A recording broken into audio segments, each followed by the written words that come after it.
Hi guys, my name is Christopher Godfrey. I took the Education 5420 class, Assessments and Implications for Instruction, with Dr. Tolino at Stockton University.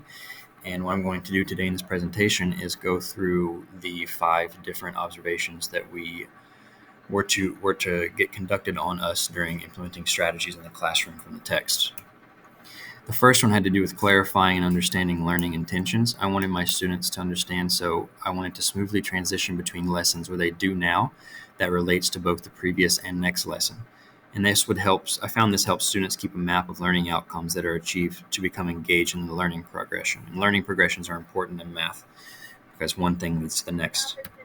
So the second strategy had to do with utilizing effective discussion strategies. I wanted to ensure all students have time to think about an answer to a question I pose before I choose who answers. And that meant, slowing down, allowing more students to come up with a response. It creates more of a discussion, enhancing the mathematics mistake-made learning process. The third observation had to do with providing meaningful feedback. Since mathematics is a space where learning is primarily driven by making mistakes, I wanted to praise students for effort rather than ability, and this is necessary for motivation in a high school setting, as opposed to university where homework isn't even given.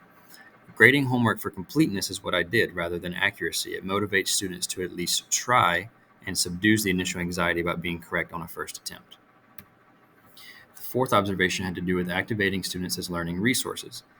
I gave pairs of students a chance for cooperative test corrections, and it gave them an opportunity for students to be learning resources for each other.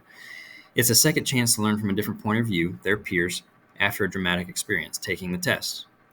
So, obviously, the more immediate the feedback, the higher likelihood of retention. And I wanted to do less of disregarding mistakes made on formal assessments, sacrificing the most dramatic learning opportunities in exchange for expediency regarding the annual pacing guides.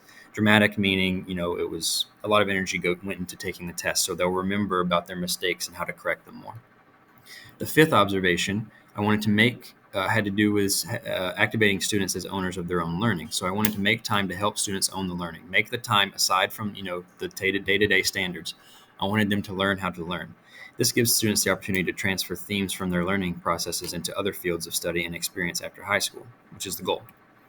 And I sought out to make class instruction less about the standards and more about building a framework for learning.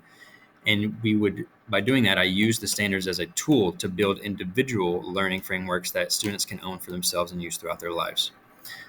Final thoughts are these observations covered nearly every important aspect of classroom instruction, and they got me thinking about how to develop my instruction going forward and gave opportunities to practice ideas and strategies in the classroom.